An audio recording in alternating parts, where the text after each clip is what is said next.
ஆயிரக்கணக்கான பொதுமக்களின் கண்ணீருக்கு மத்தியில் மறைந்த தமிழ் தேசிய கூட்டமைப்பின் பாராளுமன்ற குழு தலைவரும் முன்னாள் எதிர்க்கட்சித் தலைவரும் பாராளுமன்ற உறுப்பினருமான ராஜபரோதயம் சம்பந்தனின் இறுதிக்கிரியை நடைபெற்று பூதவுடல் திருகோணமலை இந்து மயானத்துக்கு எடுத்து செல்லப்பட்டு தகனம் செய்யப்பட்டுள்ளது. சம்பந்தனின் இறுதி அஞ்சலி நிகழ்வில் ஜனாதிபதி, கிழக்கு மாகாண ஆளுநர், இந்திய உயர்ஸ்தானிகர், பாரதிய ஜனதா கட்சியின் தமிழ்நாட்டு தலைவர், கட்சித் தலைவர்கள் உள்ளிட்ட முக்கியஸ்தர்கள் பலர் பங்கேற்று அஞ்சலி செலுத்தியதுடன் தமது இரங்கல்களையும் தெரிவித்தனர்.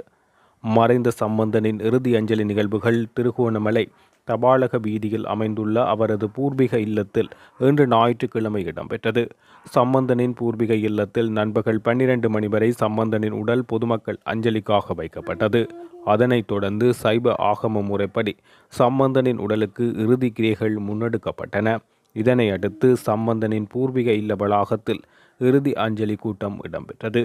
இந்த அஞ்சலி நிகழ்விலும் பொதுக்கூட்டத்திலும் ஜனாதிபதி ரணில் விக்ரமசிங்க, இலங்கைக்கான இந்திய உயர்ஸ்தானிகர் சந்தோஷ் ஜா, பாரதிய ஜனதா கட்சியின் தமிழ்நாட்டு தலைவர் குப்புசாமி அண்ணாமலை, கிழக்கு மாகாண ஆளுநர் செந்தில் தொண்டமான், பாராளுமன்ற எதிர்க்கட்சி பிரதம கொரோடா லக்ஷ்மன் கிரியல்ல, இலங்கை தமிழரசு கட்சி தலைவர் மாவை சேனாதி ராஜா, தமிழீழ விடுதலை கழகத்தின் தலைவர் தர்மலிங்கம் சித்தார்த்தன், தமிழீழ விடுதலை இயக்க தலைவர் செல்வம் அடைக்கலநாதன், ஜனநாயக மக்கள் முன்னணியின் தலைவர் மனோ கணேசன், அகில இலங்கை முஸ்லிம் காங்கிரஸ் தலைவர் ரபூப் ஹக்கீம், அகில இலங்கை மக்கள் காங்கிரஸ் கட்சியின் தலைவர் ரிசார்ட் பதியுதீன், தமிழர் விடுதலை கூட்டணி தலைவர் அருண் நேரு தம்பிமுத்து உள்ளிட்ட முக்கியஸ்தர்கள் கலந்து கொண்டு அஞ்சலி செலுத்தியதுடன் இரங்கல் உரைகளையும் நிகழ்த்தினர்.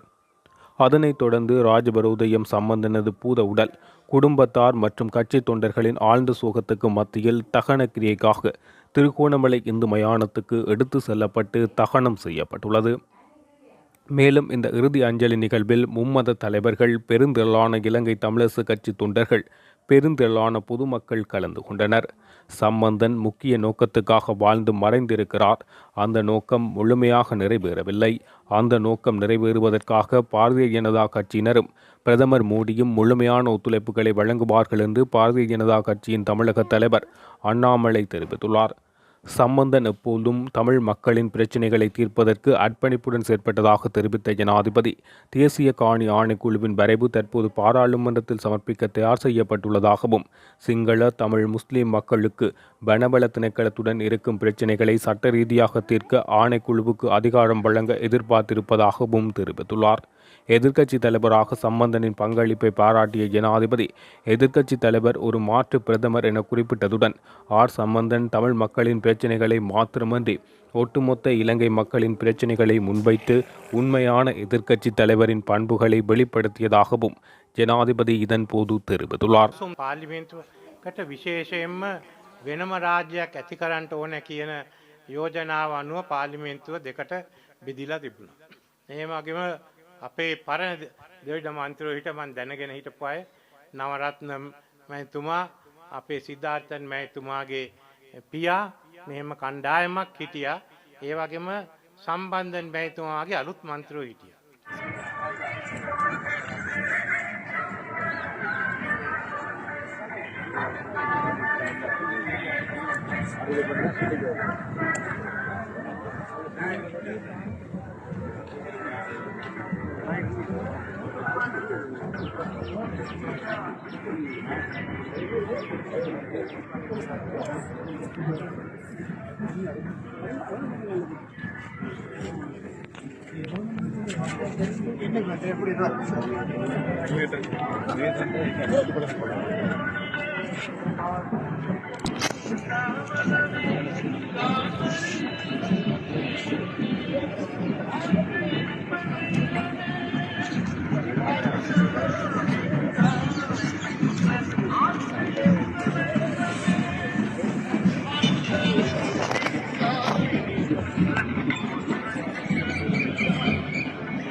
நல்லா பஞ்சம் கிடக்கு.